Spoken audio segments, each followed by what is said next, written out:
등에 손 한번 대어주는 것도 성도들에게 너무나도 큰 힘이 되어지는데, 하나님께서 여러분들의 등 뒤에서 날마다 여러분의 삶을 밀어주시겠다, 도와주시겠다 이렇게 약속하시는데, 그 하나님을 믿고 살아가면 얼마나 큰 기쁨이며 행복이겠습니까? 오늘도 여러분들이 어떤 마음, 어떤 상황 속에서 주님 앞에 나아왔던지, 오늘도 여러분들의 등 뒤에서 밀어주시는 그 하나님의 은혜로 인하여서 앞에 큰 고개가 있다 할지라도 뒤에서 하나님께서 밀어주실 것이기 때문에 우리는 휘파람을 불면서 그 고개를 넘어가야 될 줄로 믿습니다. 오늘도 예배를 통해 그 하나님을 만날 수 있길 원합니다. 인사하겠습니다. 은혜와 평강이 성도님들에게. 아멘. 인사하시죠. 오늘도 하나님을 예배한 자리에 나온 여러분 모두에게 하나님의 은혜와 평강이 충만하게 흘러넘치기를 소망합니다. 앞에 앉아 계시니까 우리 김진호 집사님, 누군가 김진호 집사님에 대해서 저에게 물었습니다. 제가 그 집사님요?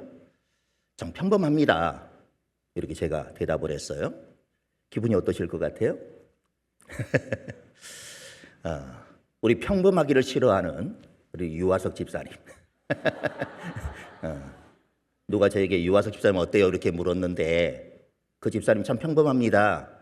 이렇게 제가 대답을 했다고 들으시면 어떨 것 같습니까? 괜찮습니다 하는데 어투가 그렇게 별로 좋지는 않죠. 우리 주변 사람들의 시선을 중요하게 생각하는 우리 한국 사회에서요, 이런 평가를 듣는다라고 하면 아마 대부분의 사람들이 그렇게 유쾌하지는 않을 것 같다라는 생각을 합니다.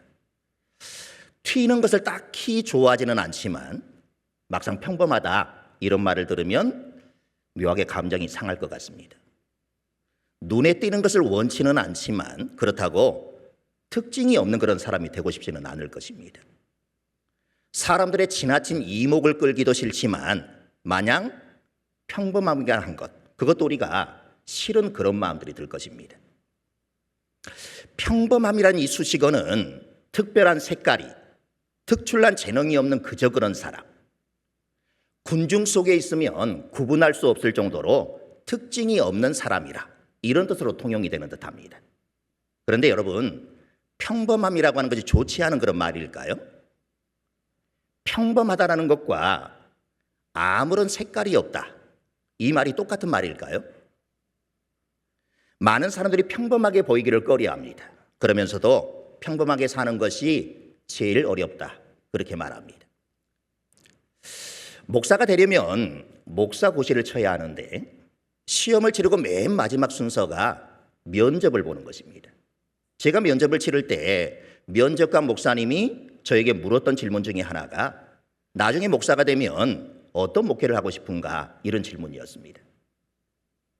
청소년 사역도 있을 것이고 대학생들을 대상으로 하는 캠퍼스 사역도 있을 것이고 장애인 사역도 있을 수 있을 것이고 선교사로 나가는 그런 경우도 있을 것입니다. 이런 것들을 특수사역이라 이렇게 부르는데 저는 이런 달란트란 능력이 없다라고 생각을 했습니다.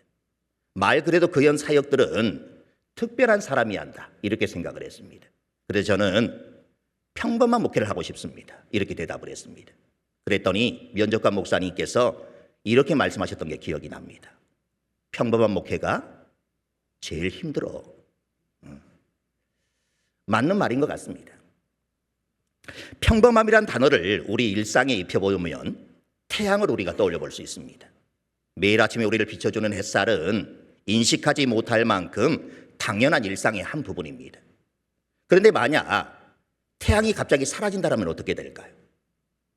아마 상상조차 하고 싶지 않은 그런 일들이 벌어질 것입니다.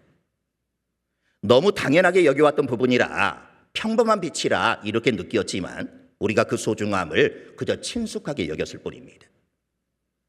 매일 그 자리에 있다고 해서, 한결같다고 해서 그 안에 담긴 의미가 사라지는 것은 아닙니다. 늘 내 곁에 있을 줄 알았던 주변 사람들이 더 이상 함께할 수 없는 그런 상황에도 마찬가지입니다. 우리는 죽음이나 이별, 유학, 이사 등으로 떨어져 보고 나서야 함께했던 그 모든 날들이 소중했음을 느끼고 합니다. 그 사람과 함께했던 지나간 하루하루가 당시에는 그저 평범한 일상이었지만 돌아보니 모두 특별한 추억이었음을 깨닫게 되는 것입니다. 우리네 삶도 마찬가지입니다. 여러분, 평범한 삶이 행복임을 아십니까? 우리는 남들과 달라야 행복할 수 있다, 이렇게 생각을 합니다. 일상적으로 만나는 수없이 많은 시간들 속에는 행복이 없는 것처럼 생각하며 살아갑니다. 그런데 여러분, 그렇지 않습니다. 가장 평범함이 가장 행복임을 우리는 알아야 합니다. 전도서는 무엇이 행복인가? 우리가 사는 인생 가운데 과연 행복이라고 할 만한 것들이 있는가? 이걸 질문하고 답하는 그런 책입니다. 전통적인 철학적 지혜는 사람의 행복과 성공이 그 사람의 행동에 달려 있다, 이렇게 말합니다. 열심히 살면, 바르게 살면, 힘을 얻으면, 돈이 많으면 행복해진다, 이렇게 생각하는 것입니다. 그런데 전도서는 이를 정면으로 부정합니다. 지식과 지혜도, 부와 권세도, 향락도 모든 것을 다 누려봐도 행복하지 않으며, 심지어 바르게 열심히 살아도 현실에서는 모두 잘 되지도 바르게 되지도 행복하지도 않다는 것입니다. 때로 잠깐 행복을 느낄 수는 있을지 모르겠지만 해 아래 어떤 사람도 지속적으로 행복을 누릴 수 없고 죽어서야 모든 것이 끝난다라고 말합니다. 죽음만이 공평하다고 말하는 것입니다. 전도서는 앞에만 보면 이게 무슨 성경인가, 이런 생각이 듭니다. 전도서의 시작이라고 할 수 있는 전도서 1장 2절은 이렇게 말하고 있습니다. 읽어보겠습니다. 전도자가 이르되 헛되고 헛되며 헛되고 헛되니 모든 것이 헛되도다. 얼마나 헛되면 이 짧은 한 절 속에 헛되다라는 말을 5번이나 사용하고 있습니다. 그리고 이어지는 글들을 읽다 보면 도대체 인생에 무슨 희망이 있나, 무슨 행복이 있나, 오히려 절망감만 줄 뿐입니다. 무슨 허무주의나 염세주의의 철학적 책가기도 하고, 어찌 보면 인생은 정해져 있다라고 하는 숙명론이나 운명론을 역설하는 것 같습니다. 한마디로 해 아래 모든 것이 헛되다는 것입니다. 세대는 오고 가지만 땅은 여전히 그곳에 있고, 해도 떴다 지고 바람도 불었던 곳으로 돌아가고 강물도 바다도 그저 하염없이 흐르고 있다는 것입니다. 산 자들보다 죽은 자들이 더 복되다고 하고, 선한 자나 악한 자나 지혜자나 우매자나 죽는 것은 매일 일반이라, 이렇게 냉소적으로 이야기를 합니다. 우리가 잘 알고 있듯이 이 글의 저자는 솔로몬입니다. 오늘 본문의 말씀은 솔로몬의 고백입니다. 솔로몬은 우리가 부러워할 만한 모든 조건을 다 갖추었고 모든 것을 다 누려본 사람입니다. 그런데 솔로몬은 남들보다 더 많이 소유하고 더 많이 누렸던 그날들이 행복했다, 이렇게 말하지 않습니다. 그는 왕으로서 막강한 권력과 권세를 누렸습니다. 고대 사회에서 왕의 권력은 오늘날의 대통령보다도 훨씬 더 막강했습니다. 흔히 말하는 대로 무소불위의 권력을 가진 사람이 바로 왕입니다. 솔로몬은 그런 왕으로서의 권력을 누려본 사람입니다. 또 솔로몬은 지혜의 왕입니다. 그는 하나님으로부터 전무후무한 지혜를 선물로 받았습니다.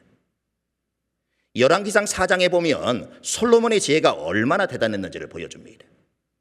솔로몬이 지은 잠언이 3,000개나 되었고 노랫말도 1,005편이나 되었습니다. 그리고 초목이나 동물, 짐승에 대해서도 모르는 것이 없을 정도로 다양한 지식을 가지고 있었습니다. 그래서 주변 나라 왕들이 지혜와 지식을 배워오도록 수많은 사신들을 보내기도 했습니다. 그렇게 많은 지혜와 지식을 가진 솔로몬이지만 그는 전도서 1장 18절에서 이렇게 고백을 합니다. 읽어보겠습니다. 지혜가 많으면 번뇌도 많으니 지식을 더하는 자는 근심을 더하느니라. 지혜와 지식이 많다고 행복한 것이 아니라는 것입니다. 그 많은 지혜와 지식이 솔로몬으로 하여금 번뇌와 근심을 더해줬을 뿐이라고 스스로 고백하고 있습니다. 또 전도서 2장 4절에서는 이렇게 고백합니다. 읽어보겠습니다. 내가 나의 사업을 크게 하였노라. 내가 나를 위하여 집들을 짓고 포도원을 일구며. 솔로몬은 나의 사업을 크게 했다라고 합니다. 자신의 명예를 위해서 큰 사업들을 많이 했다는 것입니다. 고대 사회에서 왕의 권위나 명예는 얼마나 커다란 건물을 짓느냐 이것으로 드러났습니다. 그래서 왕이 되어지면 가장 먼저 하는 것이 자신이 살 궁궐을 짓는 것입니다. 그것도 크고 화려하게 짓는 것입니다. 궁궐을 얼마나 크고 화려하게 짓느냐, 이것이 자신의 부귀영화를 세상에 보여주는 것이라 이렇게 생각했기 때문입니다. 솔로몬도 왕이 되자마자 13년에 걸쳐서 궁궐을 지었습니다. 하나님의 성전을 짓는 데는 7년이 걸렸는데 자신이 살 궁궐을 짓는 데에는 하나님의 성전을 짓는 것에 거의 배가 되어지는 13년이나 걸렸다는 것입니다.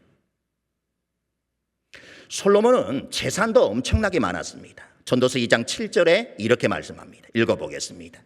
남녀노비들을 사기도 하였고 나를 위하여 집에서 종들을 낳기도 하였으며 나보다 먼저 예루살렘에 있던 모든 자들보다도 내가 소와 양떼의 소유를 더 많이 가졌으며, 그는 그 이전에 있었던 어떤 사람보다도 많은 재산을 가지고 있었습니다. 열왕기서에 보면 솔로몬에게는 금이 너무나도 많았기 때문에 은을 귀하게 여기지 않았을 정도라 이렇게 말하고 있습니다. 그러면 그렇게 많은 재산을 가지고 금으로 만든 그릇이 아니면 사용하지 않을 정도로 럭셔리하게 한 그 솔로몬이 과연 행복했을까? 그는 그것도 다 헛되다 이렇게 고백을 하고 있습니다. 솔로몬이 누렸던 쾌락도 우리의 상상을 초월합니다. 그는 왕으로서 자신이 하고 싶은 일은 다 할 수 있었습니다. 전도서 2장 10절에서 그는 이렇게 고백합니다. 읽어보겠습니다.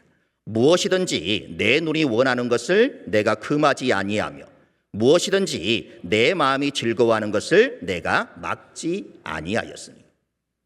자신이 하고 싶은 것 다 하고 살았고 자신이 갖고 싶은 것 다 갖고 살았다는 그런 말입니다. 그럼에도 계속되는 11절에서 이렇게 고백합니다. 읽어보겠습니다. 그 후에 내가 생각해 본즉 내 손으로 한 모든 일과 내가 수고한 모든 것이 다 헛되어 바람을 잡는 것 같으며 해 아래에서 무익한 것이로다. 실제로 그랬습니다.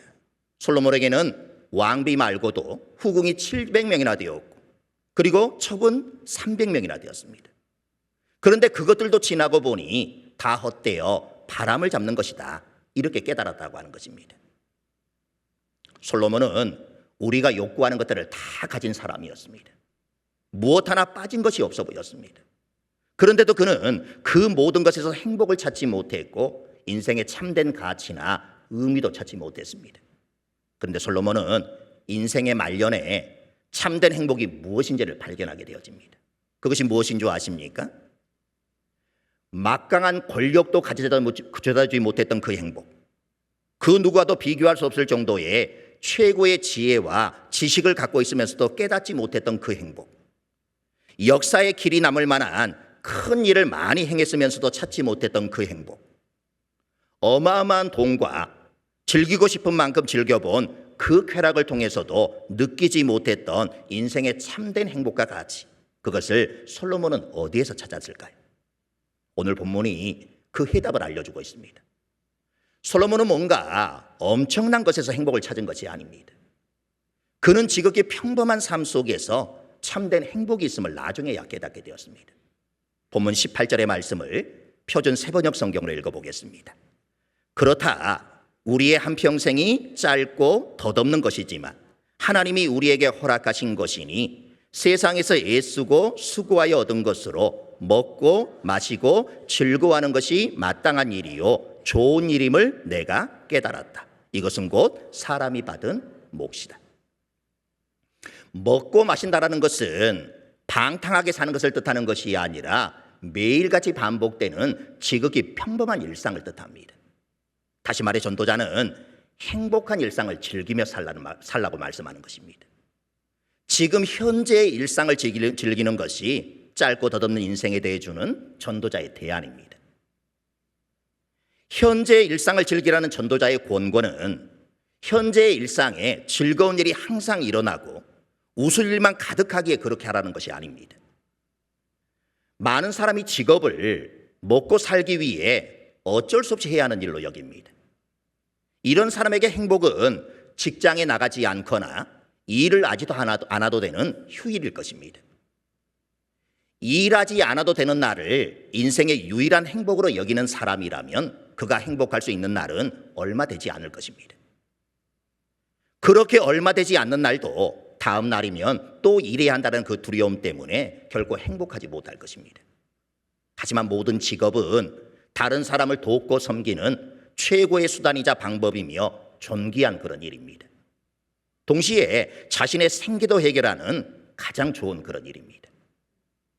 매일 반복하는 일에서 보람을 찾고 의미를 찾고 기쁨을 찾을 수 있어야 합니다. 사람이 이 땅에서 살아가는 동안 아침에 일어나 아침을 먹고 낮에는 직장에 나가 일을 하고 저녁이 되면 처자식이 있는 집으로 돌아와 오순도순 이야기하다가 잠을 자는 이런 평범한 일상이 가장 아름다운 일이라는 것입니다. 19절 상반절을 읽어보겠습니다. 어떤 사람에게든지 하나님이 재물과 부요를 그에게 주사 능히 누리게 하시며, 어떤 부자들이나 풍요롭게 사는 사람들에게만 재물과 부요를 주셨다 이렇게 말씀하는 것이 아니라 어떤 사람에게든지, 이 말씀에서 우리가 볼 수 있듯이 하나님께서는 모든 사람에게 그에게 필요한 재물과 부요함을 주셨다는 그런 말입니다. 계속해서 20절의 말씀을 표준 세번역 성경을 읽어보겠습니다. 하나님은 이처럼 사람이 행복하게 살기를 바라시니 덧없는 인생살이에 크게 마음 쓸 일이 없다. 시인이자 소설가였던 헤르만 헤세는 이렇게 주장을 했습니다. 인생에게 주어진 의무는 다른 아무것도 없다. 그저 행복하라는 한 가지 의무뿐이다. 우리는 행복하기 위해 이 세상에 왔다. 헤르만 헤세의 이 주장은 이 말씀에 대한 가장 적절한 해석이라고 생각되어집니다. 이 말씀을 그 앞절과 연관시켜 해석을 하면 먹을 것이 없어 굶어 죽지는 않을까, 이런 걱정을 하지 않고 살 수 있을 만큼의 재물과 부요함을 주셨다면 그것이 곧 하나님의 선물이라는 것입니다. 오늘날은 상대적으로는 가난할 수 있겠지만 옛날 보릿고개 시절만큼 먹을 것이 없어 굶주리는 절대적인 가난은 없습니다.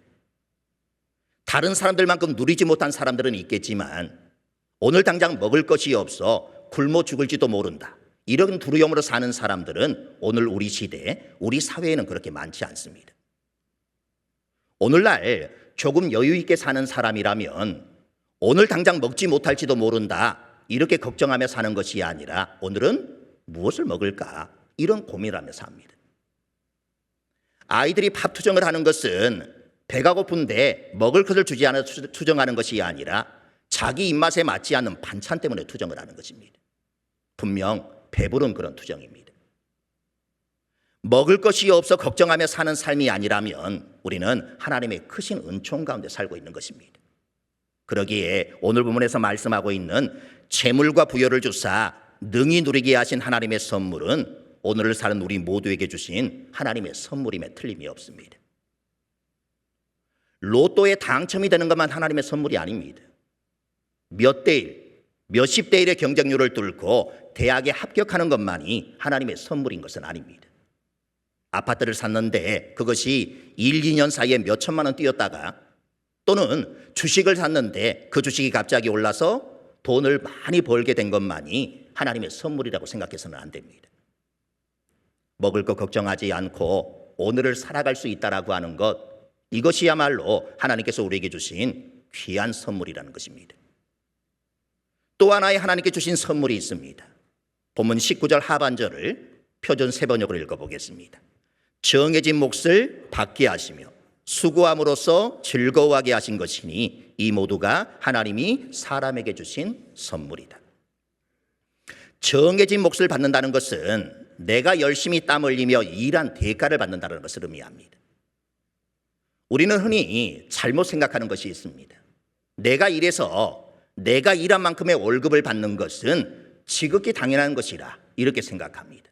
그런데 내가 일한 만큼의 월급을 받을 수 있고 내가 열심히 장사해서 돈을 벌 수 있다는 것이 얼마나 큰 축복인지 모릅니다. 왜냐하면 그렇지 못한 사람도 많기 때문에 그렇습니다. 여러분, 오늘 우리의 삶이 내게 주신 하나님의 최고의 선물임을 잊지 마시길 바랍니다. 우리가 바라고 기대하는 것만큼의 부요함이나 넉넉함은 없을지라도 아침에 눈을 뜨고 일어날 수 있고 내 손으로 세수할 수 있는 것도 하나님의 축복이며 선물입니다. 오늘도 아침에 일어나고 싶으나 일어날 수 없는 사람들이 얼마나 많은지, 또 내 손으로 세수라도 하고 싶지만 내가 원하는 대로 몸을 움직일 수 없어 그렇게 하지 못하는 사람들 또한 얼마나 많은지 모릅니다. 먹을 것이 없어 굶주리면서 하루를 시작하지 않고 그래도 뭔가로 아침 식사를 할 수 있고, 삼식이라고 아내에게 핀잔을 들을지는 모르겠지만 새끼 밥 먹는 것 걱정하지 않는다라고 하면 그것 또한 하나님의 크신 축복이며 선물입니다. 지금도 지구촌 구석구석엔 먹을 것이 없어 쓰레기 더미를 뒤진다든지 비어있는 밥그릇만 안타깝게 바라보면서 굶주리고 있는 사람들이 얼마나 많은지 모릅니다. 열심히 일할 수 있는 것도 축복입니다. 비록 늦은 밤일지라도 일터에서 돌아와 몸을 씻고 누워 잠을 잘 수 있는 작은 방 한 칸이라도 있다라는 것, 그것도 하나님의 축복이며 선물입니다. 일하고 싶어도 일자리가 없는 사람, 나를 따뜻하게 맞아주는 가족이 없어 외로움과 고독 속에서 잠을 자야 하는 그런 사람들도 너무너무 많습니다. 오늘 하루를 열심히 살 수 있다는 것, 이 얼마나 큰 축복인지 모릅니다. 오늘 열심히 일해서 일한 만큼 거둬들일 수 있다는 것, 이건 역시 하나님의 크신 축복입니다. 누구도 갖지 못한 부귀 영화를 누렸던 솔로몬은 이 진리를 그의 인생을 다 살고서야, 인생의 전영력이 되어서야 비로소 깨달았습니다. 부귀 영화를 누렸을 때는 잘 몰랐습니다. 그것이 최고의 복이요 최고의 선물이라고 생각했습니다. 그런데 지나고 보니까 그것은 아무것도 아니었다는 것입니다. 오늘 내게 주어진 삶을 최선을 다해 산다는 것, 그리고 지금 내게 주어진 것을 기뻐하고 그것을 누리며 사는 것, 그것이야말로 하나님께서 우리에게 주신 최고의 선물이었음을 그제서야 깨닫게 되었습니다. 그래서 솔로몬은 자신처럼 거짓되고 헛된 것에 마음을 빼앗긴 채 인생을 허비하며 살지 말고 오늘 주어진 하나님의 선물을 마음껏 누리며 행복하게 살기를 원하면서 이 전도서를 기록한 것입니다. 지혜자가 깨달았던 그런 깨달음을 우리가 빨리 깨닫는다면 얼마나 좋겠습니까? 그러나 모두가 그러지 못하다는 데 아쉬움이 있습니다. 그런데 이 진리를 인생의 후반기에는 누구나 깨닫는다고 합니다. 여러분에게 남은 시간이 오늘 하루밖에 없다. 그러면 여러분은 무엇을 하시겠습니까? 돈을 더 많이 버시겠습니까? 이름을 세상에 남기기 위해 더 큰 일을 해보고 싶습니까? 더 많이 배워보고 싶습니까? 이렇게 말하는 사람은 아무도 없을 것입니다. 가족과 함께 행복한 시간을 갖겠다. 용서하지 못한 사람을 찾아가 용서를 빌고 용서하겠다. 이런 대답이지 않겠습니까? 인생의 참된 행복은 더 많은 돈을 버는 데 있지 않습니다. 남들이 부러워할 만한 어떤 큰 일을 하는 것에 있는 것도 아닙니다. 오늘의 내 일상 속에 주어진 그 작은 행복을 지금 누리며 사는 데 있습니다. 그것이 참된 행복입니다. 만약 하나님이 인생의 참된 행복을 큰 것에만 담아 놓았다, 한번 생각해 보십시오. 오직 화려한 것에만 인생의 진정한 기쁨을 담아 놓았다, 한번 생각해 보십시오. 만약 그렇다면 크지도 않고 화려하지도 못한 우리 대부분은 얼마나 비참한 인생을 살아가야 하겠습니까? 그러나 하나님은 우리의 행복을 위해 그렇게 하지 않으셨습니다. 하나님은 그 행복을 우리가 날마다 보고 듣고 만나는 시시한 것들, 소박한 것들, 작은 것들, 평범한 것들, 먹고 마시고 일하듯이 날마다 반복하는 것들 속에 이런 행복을 담아두셨다는 것입니다. 우리가 아침에 눈만 뜨면 얼굴을 맞대하는 그런 가족들, 너무도 당연하게 만나는 작고 평범한 그런 만남입니다. 사람들의 시선을 확 빼앗을 만큼 그렇게 미녀는 아니지만 그래도 적당하게 생긴 아내가 있습니다. 사람을 얼어붙게 만드는 조각 같은 그런 미남은 아니지만 그래도 밉지 않을 정도로 생긴 남편이 옆에 있습니다. 조금 아쉬운 부분이 없지 않아 있지만 그래도 바라보면 뿌듯하고 대견한 그런 자녀들이 있습니다. 이런 일상적 만남이지만 아, 하나님이 내게 주셨구나, 이렇게 우리가 생각하고 거기서 행복을 찾을 수 있어야 한다는 것입니다. 그리고 평범하다라는 그 말에 더 이상 기분 나빠할 필요도 없습니다. 내가 눈에 안 띄는 사람인가, 특별하지 않다는 건가, 그렇게 생각할 필요가 없습니다. 평범함이라고 하는 것은 결국 뾰족하지 않고 둥그렇다라는 것이고, 가만히 지켜볼 때 포착할 수 있는 특별함이기 때문입니다.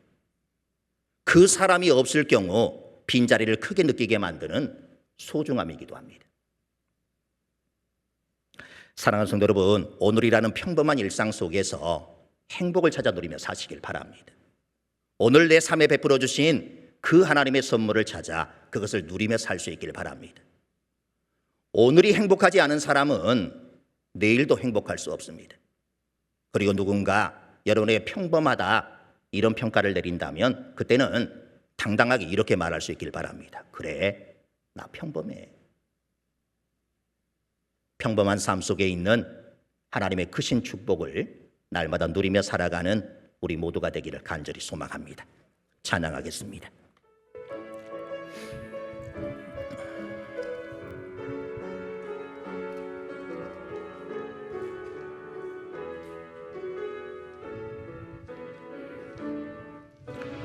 내게 주어진 하루를 감사합니다. 내게 또 하루를 허락하심을, 이 하루도 헛되이 보내지 않으며 살기 원합니다. 이런 은총 받을 만한 자격 없지만 주의 인자하심 힘입으로 이 하루도 내게 주어졌음이나요 감사드립니다.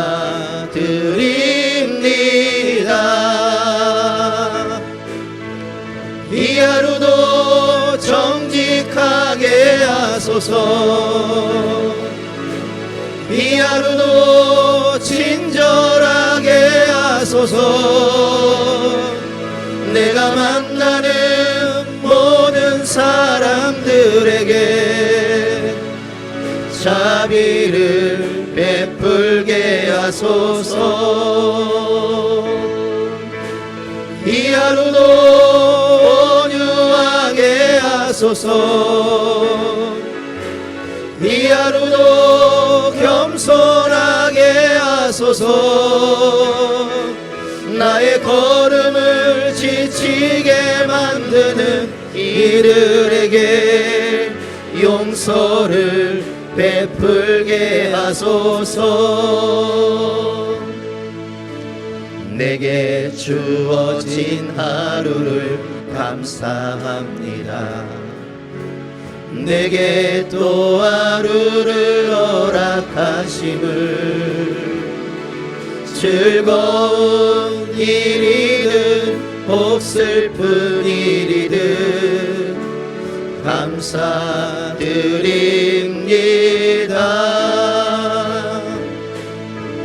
비록 이 하루가 나를 울린다 해도 원망에만 품지 않을 이유는 나의 주님 이 모든 일을 주관하셔서 선을 이루심이라. 이 하루도 평화롭게 하소서. 이 하루도 강건하게 하소서. 험한 폭풍이 몰아치는 중에도 평강을 누리게 하소서. 이 하루도 성실하게 하소서. 이 하루도 순종하게 하소서. 나의 마음을 아프게 만드는 이들에게 은총을 베풀게 하소서. 행복을 빌게 하소서. 행복을 빌게 하소서. 축복을 베풀게 하소서. 축복을 베풀게 하소서. 하나님은 행복을 크거나 화려한 것에 담아주지 않았다. 우리가 날마다 보고 듣고 만나는 시시한 것들, 소박한 것들, 작은 것들, 평범한 것들 속에 담아주셨다. 이렇게 말씀을 드렸습니다. 우리가 아침에 눈을 뜨고 일어날 수 있다라고 하는 것, 내 손으로 세수할 수 있다라고 하는 것, 세 끼 밥 먹는 거 걱정하지 않는다라고 하면, 또 열심히 일할 수 있다라는 것, 누워 잠을 잘 수 있는 작은 방 한 칸만 있다 하더라도 오늘 하루를 열심히 살 수 있다라는 것, 이것이 큰 축복임을 알라라고 말씀하고 있습니다. 오늘 열심히 일해서 일한 만큼의 것을 거둬들일 수 있다라고 하는 것, 이건 역시 하나님의 크신 축복입니다. 인생에게 주어진 의무는 다른 것이 없다라고 말씀드렸습니다.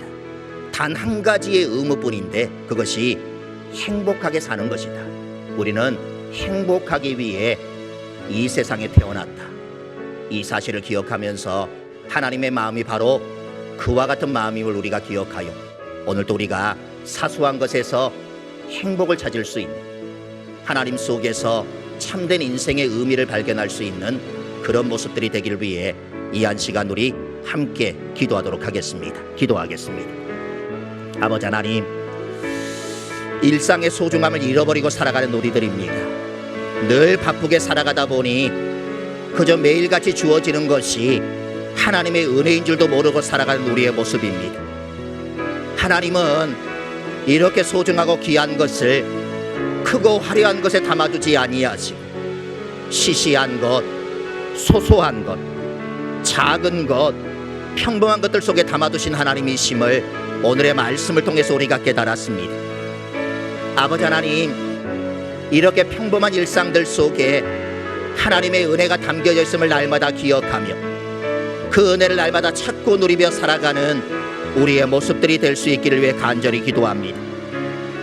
아침에 눈을 뜨고 일어날 수 있다라고 하는 것이 얼마나 큰 은혜인지, 또한 우리에게 나아갈 수 있는 직장이 있다라는 것, 사업의 터전이 있다라고 하는 것이 얼마나 큰 은혜인지, 하루 세 끼 무엇을 먹을까 걱정하지 않고 이렇게 세 끼를 먹을 수 있다라고 하는 것도 얼마나 큰 은혜인지 날마다 느끼며 살아가는 인생들이 되길 원합니다.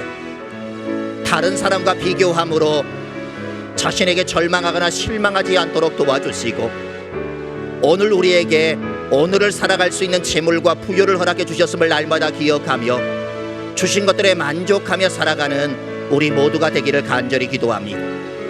아버지 하나님, 더 많은 것들을 가지기 위하여, 더 많은 것들을 쌓아두기 위하여 애쓰는 모습이 아니라 일용할 것들에 만족하며 살아가는 인생들이 되게 하여 주시옵시고, 하나님께서는 오늘 필요한 은혜를 오늘 내려주실 것이고 내일에 필요한 은혜는 내일 또 내려주실 것이라고 하는 이 믿음의 확신을 가지고 날마다 평범한 일상 속에서 참된 행복을 누리며 살아가는 주의 백성들이 되기를 간절히 기도합니다. 무엇보다 주님, 솔로몬은 이 사실을 인생의 황혼역에서 깨달았지만 우리에게는 좀 더 빨리 깨달을 수 있는 은혜를 더하여 주셔서 이 땅에서의 삶도 하나님이 주시는 참된 행복을 누리며 살고 부르시는 그날에 주님 품에 행복하게 안길 수 있는 우리 모두가 다 될 수 있도록 은혜를 베풀어 주시옵소서.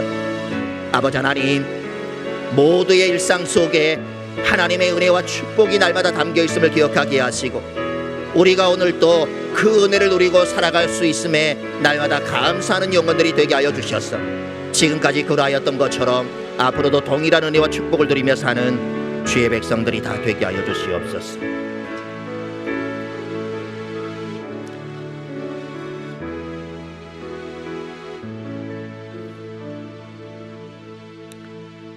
주님, 행복을 크고 화려한 것에 담아두지 아니하시고 우리를 위해 시시한 것들, 소박한 것들, 작은 것들, 평범한 것들 속에 담아주셔서 너무나도 감사합니다. 너무나도 평범해 보이기에 그것이 하나님의 은혜인 줄도 모르고 살아가는 우리들입니다.